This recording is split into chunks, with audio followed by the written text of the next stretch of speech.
Olá, meus amigos, sejam muito bem-vindos, todos vocês. Hoje vamos conversar sobre a quimbanda euro-brasileira, a influência da colonização europeia no Brasil, na espiritualidade. Quando trabalhamos com quimbanda, temos que entender que usamos o termo, mas que essa atividade ela pode ter arquétipos diferentes e alegorias. Não é lei que, se você vai trabalhar com entidades do polo negativo, necessariamente tem que estar associada à África ou às religiões afro-brasileiras. Você não precisa seguir essas tradições, porque é um leque aberto de possibilidades. Você pode, sendo brasileiro, você pode usar os arquétipos que você quiser. Mas nós que pertencemos à sociedade Reino da Lira, utilizamos o arquétipo dos imigrantes europeus. Em vez de usarmos africanos, os escravos ou os nativos que já existiam no Brasil. O nosso trabalho é todo feito em cima da nobreza dos colonizadores, dos europeus, porque muitos europeus vieram para o Brasil ao longo da história. Portugueses, espanhóis, alemães, holandeses, ingleses, franceses. Então a Europa veio colonizar as Américas. Então nós utilizamos esse aspecto ou esse arquétipo do nobre europeu para incorporar as entidades do polo negativo. É muito fácil de entender isso. Na verdade, eu não sei se vocês sabem, mas a lira, a tradição da lira, vem da Grécia, vem da mitologia grega, chamada mitologia, com a história de Orfeu e Eurídice. Porque Orfeu, pela lenda, pela mitologia, ele era filho de Apolo, ou seja, ele era neto de Zeus, que era o Deus Supremo. E Apolo teve um filho com uma mulher mortal. E esse filho foi chamado de Orfeu. E Apolo deu de presente uma lira para o seu filho Orfeu por causa do talento que ele tinha. Ele era um grande cantor, qualidades artísticas extraordinárias. A história é muito bonita, é um pouco longa. O assunto desse vídeo hoje é um pouco diferente, então eu vou contar a história na mitologia de Eurídice e Orfeu um outro dia, porque ela morreu prestes a se casar e picada por uma serpente, e ele foi ao submundo onde tinha o deus Hades, que era o deus da morte. Ele foi até lá. É uma história muito interessante, muito bonita, depois eu conto ela detalhadamente. E pelo fato de ter essa incorporação grega, é que os nomes que nós utilizamos das rainhas e das suas representantes serem nomes gregos, como Sofia, Helena e Daphne. Então, nós utilizamos a Grécia também pela conexão com a lira. Foi daí que surgiu o reino da lira. Muitos dizem que foi de uma cidade africana chamada Lira, que lá tinha um comércio, mas não é. A tradição lira é grega. Então, a quimbanda, ela é universal. A palavra é da tradição iorubá, mas a atividade não é apenas de um país. Não é uma cultura brasileira nem africana. É universal. A Índia, a China trabalham muito com o polo negativo. Dão outros nomes. Eu já falei num dos meus vídeos que o nome Exu na Europa não surte efeito. Em Portugal, sim, porque os portugueses conhecem. Mas no resto, aqui no norte da Europa, ninguém conhece nada sobre Exu. Essa palavra, para eles, não tem nenhum significado, não tem peso. Mas a palavra daimon, para eles, tem um peso. E daimon é uma palavra grega. A etimologia da palavra seria um espírito protetor. São, na realidade, os seres do polo negativo, que são Exus para os brasileiros e portugueses e africanos. Mas o que importa é que são todos energias do polo negativo, ou seja, da esquerda. Agora, nós, na nossa quimbanda, na nossa vertente, nós utilizamos o arquétipo europeu, então não temos que ficar utilizando o linguajar e as atividades dos africanos ou dos brasileiros na cultura afro-brasileira.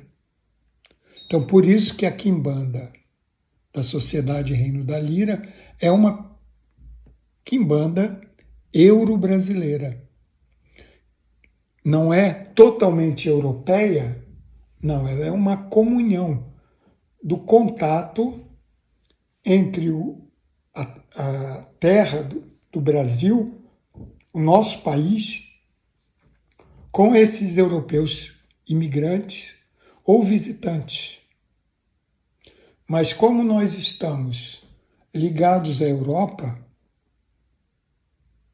então vamos explorando vários povos. Por isso que tem o povo nórdico.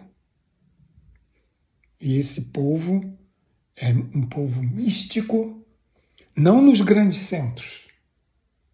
Ali as coisas se perderam, mas quando você se adentra, vai para o interior ou para áreas mais menos povoadas, você vai encontrar toda a bruxaria nórdica, que é muito poderosa.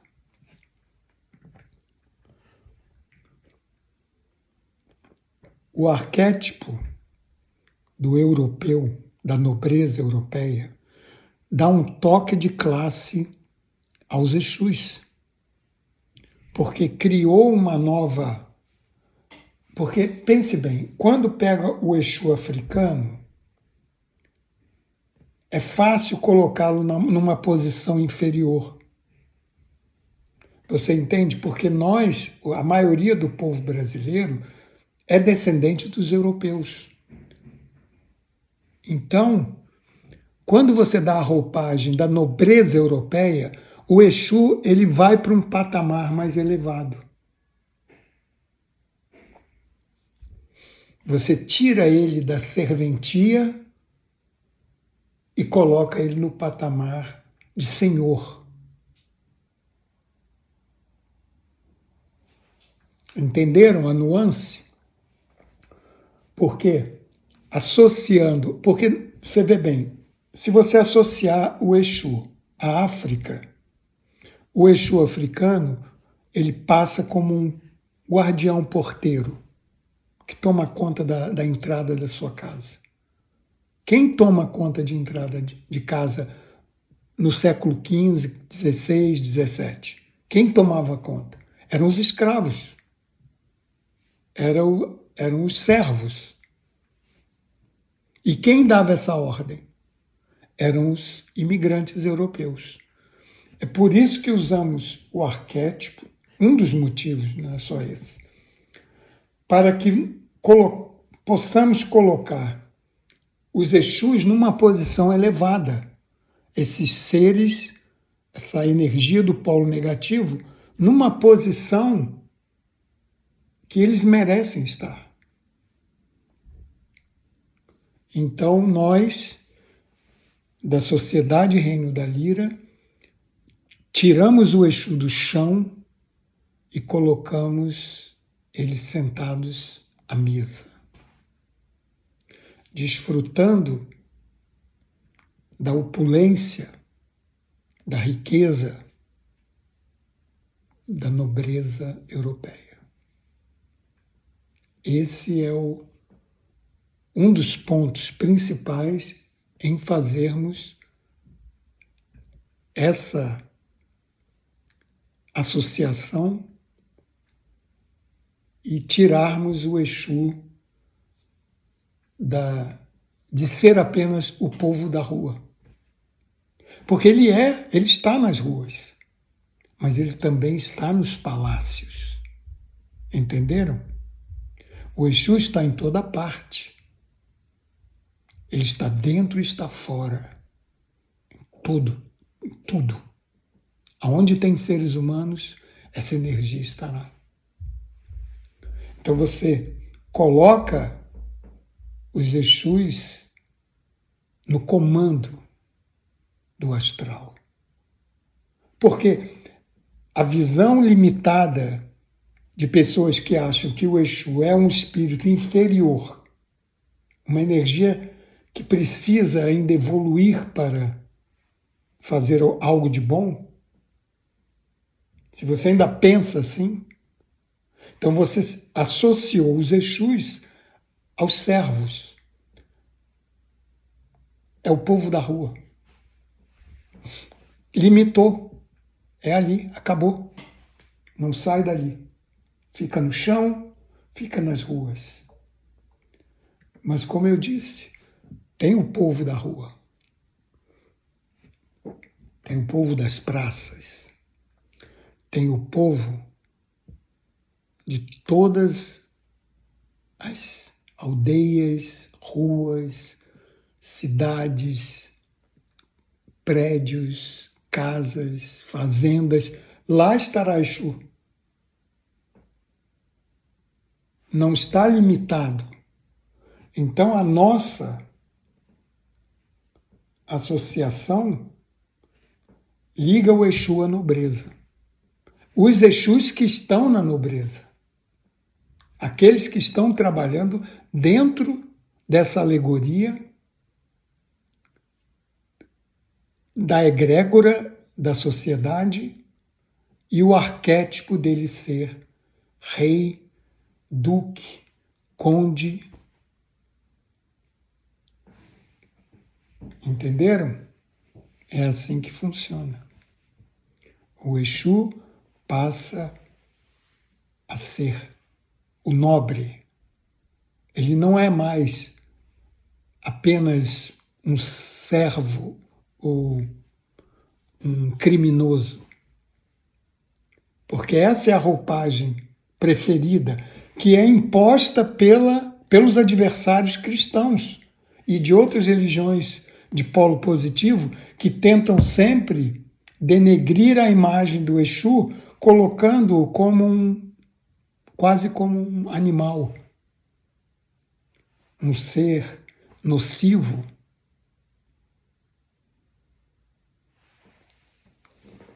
Que ainda não distingue o bem do mal. Como é possível isso? Ele entende muito mais sobre o bem e o mal do que qualquer um desses religiosos da direita. Então, a Sociedade Reino da Lira é de Quimbanda e tem o tridente que muitos pensam. O tridente é do diabo. Não, o tridente não é do diabo. O tridente, ele representa, dentro da nossa sociedade, muitas coisas. Representam os três Exus e Pombagira menina ou Exu Mirim, essa tríade. Representa também o que nós desenvolvemos aqui na nossa sociedade, que são o aspecto físico, o aspecto emocional e o aspecto mental. Então, essas que vai subindo, né? São chakras, são esses 3 chakras. E o triângulo, que também é símbolo dessa trindade, ou dessa tríade. Utilizamos esses 2 símbolos, tanto que temos o triângulo com a lua, né? Essa lua simboliza que nós somos do polo negativo, que trabalhamos com a noite, com a escuridão. Então, esses pontos são muito importantes para a pessoa entender como é realmente o nosso trabalho. Então, antes de eu terminar, eu gostaria de convidar vocês que estão interessados em se aprofundar na filosofia, nos rituais,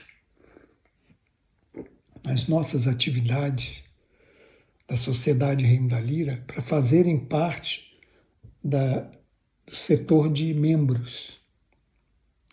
Os membros não são pessoas que queiram se iniciar, essas são a parte. São pessoas interessadas em terem acesso aos rituais de bruxaria, de magia, e que estão interessadas em chegar cada vez mais próximas de, num futuro, talvez até serem iniciadas e se tornarem quimbandas, curandeiros, bruxos, magos ou feiticeiros, ou todos. Saber essas nuances que eu vou contar apenas para os interessados. Porque tem muita gente, às vezes, que ficam roubando material. Eu falo algumas coisas, depois eu acho um outro vídeo de alguém repetindo tudo aquilo que eu falei. Então, para evitar isso, eu vou continuar com o canal aberto. O canal vai ter, eu vou postar vídeos, vou postar os áudios, tudo vai continuar normal.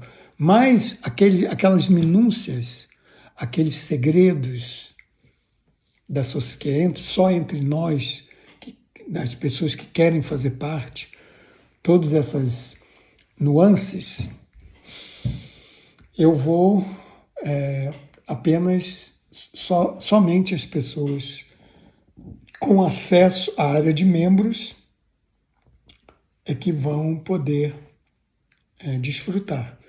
Então, será um pagamento mínimo. Vou colocar assim uma quantia quase que simbólica. Aí você terá acesso pelo seu e-mail, você vai me passar o seu e-mail e você vai receber um aviso toda vez que eu postar um vídeo para os membros. Aí você vai assistir no próprio YouTube. Entenderam? E também vão ganhar acesso à área de membros do website. Lá vocês poderão ler o que eu posto, o que eu escrevo. Então, aguardem que eu vou começar daqui a algumas semanas a postar vídeos e áudios com assuntos mais íntimos da Sociedade Reino da Lira. Quem não quiser fazer parte, continue inscritos no canal e desfrutando das informações que eu passo. Então, eu vou ficando por aqui. Salve o Reino da Lira!